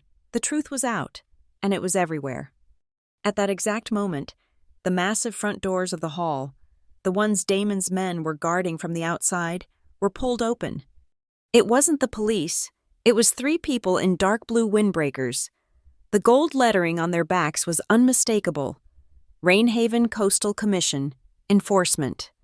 They were led by a sharp, tired-looking woman who held up a badge and a document. "This is a private residence, but we have an emergency preservation order, signed by a federal judge, to secure all digital and paper records related to Archer Meridian Shipping and Vale Capital. Nobody is to leave this room. Do not touch any computers. Do not touch your phones." Damon's 2 bodyguards, who had been standing inside by the door, took a step toward the inspectors. The woman didn't flinch. "You are private security. We are federal agents. You will obstruct this warrant, and you will be in violation of Title 18, United States Code, Section 1519, back away from the door." They backed away. Evelyn let out a sound, a high-pitched, terrible wail of denial. "No, this is a lie. This is slander. This is a family matter. It's her." She pointed at me, her finger shaking, her face a ruin. "It is my ungrateful, unstable stepdaughter. She attacked me in the kitchen. She is insane. She is trying to destroy our family." She was trying to spin it, to paint me as the hysterical, violent one, the last desperate play. The massive screen above the fireplace flickered. The Santa list vanished. For 1 second, Evelyn smiled. She thought she had won. Then the new image appeared. It was high definition. The audio was crystal clear. It was the kitchen. the stainless steel refrigerators, the harsh fluorescent lights. And it was her, my stepmother, Evelyn, her face contorted with rage, her hand drawn back. The entire room watched in dead silence as she swung her closed fist. They watched as her knuckles connected with my face. They watched me crumple to the floor. They heard her voice, cold, clear, and venomous. "You arrogant, ungrateful little bitch." The room let out a single, unified, horrified gasp. It was a sound I would never forget. "Turn it off!" my father roared. It was not a request. It was a primal scream of a dying animal. "Shut it all down! I said turn it off!" He was running, shoving the stunned MC aside, tearing at the AV equipment on the stage, ripping wires from the wall. The screen went black. The speakers died. The room was plunged back into the pulsing, chaotic half-light of the flickering tree. Graham stood on the stage, panting, his tuxedo jacket torn, wires clutched in his hand. He had done it. He had cut the power. But the screen did not stay black. It flickered back to life, the image of Evelyn's assault playing again, this time on a silent, damning loop. The power source wasn't in the wall. It was Marla. The projector was running on a high-capacity battery backup, the one I had hidden myself, 2 days ago, inside a massive, beautifully wrapped gift placed directly under the Christmas tree. My father stared at the screen, at the looping video of his wife committing a felony, and he understood. He was not in control. He had never been. Sloane, who had been standing on the stage, frozen, watching the video of the assault, slowly turned to face Damon. He was staring at the inspectors, his mind racing, calculating his exit. "Damon," Sloane said. Her voice was quiet, but in the shocked silence, it carried. He looked at her, his eyes cold, already dismissing her as a loose end. She slowly, deliberately, pulled the massive, glittering diamond from her ring finger, the ring he had bought, the image he had created. "I don't belong to the image you bought," she said. She didn't throw it. She simply opened her hand, and the ring, worth more than most people's homes, dropped to the stage and rolled to a stop, its fire extinguished in the chaos. Damon's face didn't change. He didn't even look at the ring. He turned his back on her. He looked past the inspectors, past the horrified guests, and his eyes locked on my father. He was looking for his co-conspirator, his partner, his way out. But Graham Keaton was just standing on the stage, a broken man in a ruined tuxedo, staring at a looping video of his wife, his lifeline cut, his whole glittering world burning to the ground. Damon looked at him. For the first time, he realized the lifeboat was sunk. A sound chimed through the hall, loud and clear. It was the antique grandfather clock in the foyer. 1, 2, 3. It was striking the hour. 11. 12. It was midnight. And as the last, deep chime of midnight faded, the 30-foot Christmas tree, which had been flickering and pulsing in chaotic white, suddenly went out. For one beat of absolute pitch-black silence, the house held its breath.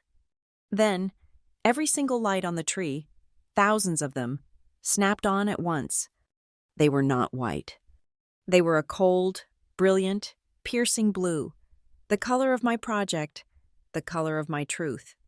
A signal, my final, automated command, triggered by the clock, the entire, unredacted Blue Lantern file, the assault video, the Santa list, the White Heart contracts, the kitchen drain video, the wire fraud emails, had just been sent from its encrypted holding pen. It was now public. It was permanent. It was done. The great hall was silent, frozen in the cold, steady blue light of the tree. The looping video of Evelyn's assault played on the screen, a silent, damning testament. The flashing strobes were gone, replaced by a new, harsh reality. The lead inspector from the Coastal Commission stepped forward, her voice cutting through the silence. "Pursuant to the emergency warrant, we are securing all electronic devices, auxiliary servers, and the contents of the library safe at Silvercrest Hall. Please place your cell phones on the central table. A new figure stepped through the door behind them, a woman I had only ever seen on video calls.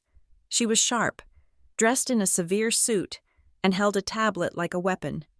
"I am Clara Voss," she said, her voice projecting with the force of a courtroom. "I am legal counsel for the Commission's public informant. For those of you who believe this is a civil matter." Her eyes fixed on the bankers. "Let me read to you from the Federal Environmental Crimes Act. Conspiracy to discharge industrial refuse into a protected marine sanctuary carries a minimum sentence of 10 years per count and allows for the complete personal asset seizure of any and all directing officers." Her words hung in the air, cold and heavy. "Directing officers," she repeated, her gaze shifting from Damon to Graham, and finally, to Evelyn. "This is absurd!" Graham's voice was ragged, his charm shattered, replaced by a desperate, cornered animal snarl. "I had no direct knowledge. We use third-party subcontractors. This is a simple billing error, a third-party error." "The Santa List spreadsheet, Mr. Keaton," Clara said, her voice like ice, "which has been authenticated, shows direct payments from the slush fund, authorized by your own digital signature, for a $75,000 kitchen drain reroute at this exact address. You used criminal environmental funds to pay for a personal plumbing violation. You are the directing officer." Graham stared at her, his mouth open. He was finished. Evelyn, however, had one last fight. "This is a setup! A vendetta!" she shrieked, pointing a trembling finger at me. "She did this! She manipulated the data. She faked the video. She is a mentally unstable, vindictive child. This is a media-driven assassination." "Madam," Judge Caro's voice boomed, silencing her instantly. He had moved to stand beside Clara, the old law and the new law, united. "I am an officer of the court.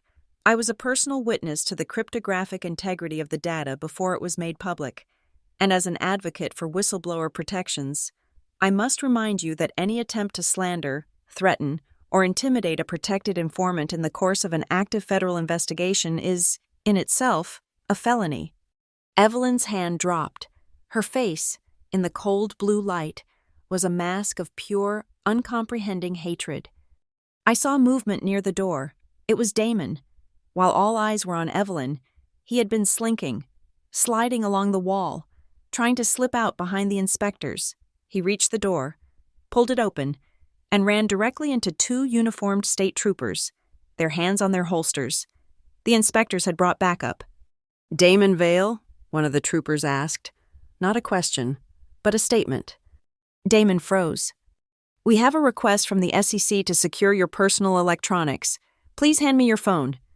Damon's face went white. His phone, the one he used for his blind spot calls, the one whose schedule, I knew, would match the PH logs perfectly. He stared at the trooper, then at Graham, then at the inspectors. His entire empire, his entire identity, evaporated in that one sterile request. Sloane, who had been standing on the stage, watching all of this, stepped forward. The movement drew every eye. She was not holding a microphone. Her voice was her own, and it was clear. "I am Sloane Archer," she said, "and I wish to state, publicly, and for the record, that my engagement to Damon Vale is over. I will be cooperating fully with any and all investigations into my family's and his business practices." The guests, who had been frozen, were now active. Their phones were out, but they were no longer checking the news. They were recording. The polite applause of the party was gone. There was only the hard, cold, digital eye of the truth. I saw Marla at the edge of the room. She was holding a single, independent microphone. She walked to the stage and handed it to me. I took it. I looked out at the sea of faces, at the inspectors bagging phones, at my family, broken and exposed. I turned and looked directly at my father. He was still standing on the stage, a pathetic, ruined king in his own fallen court. "All my life," I said, my voice echoing, amplified, in the dead silent room. I waited for you to ask one question.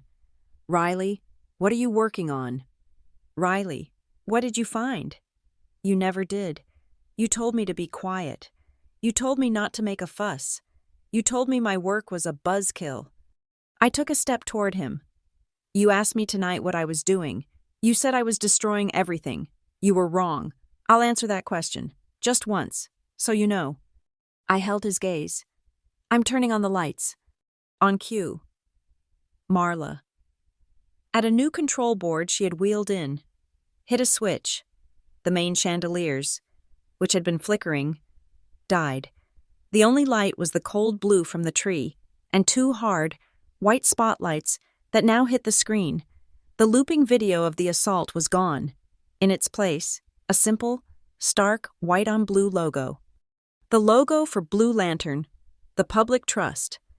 Graham's shoulders, which had been held in a lifetime of arrogant tension, finally slumped. He looked old. He looked small. He looked at me, and for the first time, his eyes were clear of calculation.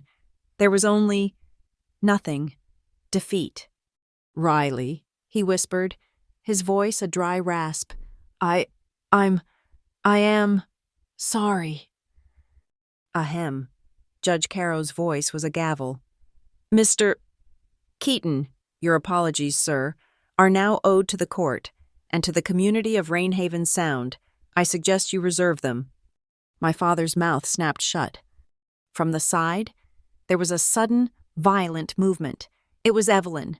Her eyes were no longer on me. They were on Sloane, her daughter, her creation, her ultimate failure. She lunged, not at me, but at Sloane, her hand raised, her nails bared, her face a mask of pure, screaming rage. You were supposed to be mine. But Sloane had been watching. She was not the girl from 2 hours ago. As Evelyn's hand came up, Sloane didn't flinch. She didn't cower. She caught her mother's wrist. She just caught it, in midair. Her grip was firm. Evelyn struggled, her arm trembling, but Sloane's hold was absolute. She held her mother's hand, suspended, an inch from her own face. Then, slowly, deliberately, Sloane lowered her mother's arm to her side. No, Sloane said, her voice shaking but unbroken. No more. There will be no more violence tonight. Evelyn stared at her daughter, her hand still trapped in Sloane's grip, and she just collapsed. The fight was gone. She was just an empty silver dress. I looked away from them. I looked out at the guests, at the staff, at the inspectors. I looked at Marla, at Leo, at the other servers who were clustered by the door, watching, wide-eyed. I have one more thing to say, I said into the microphone. This house, this family, it was built on a single rule. Be quiet. I know there are others in this room who have been told the same thing.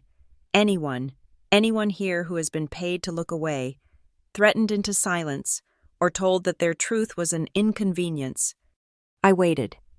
A chef, his tall white hat stained with sweat, took one hesitant step forward. Then a server, the young woman whose tray had been knocked over, stepped out. Then one of Damon's own assistants, a young man who had been holding a clipboard all night, stepped forward, his face pale.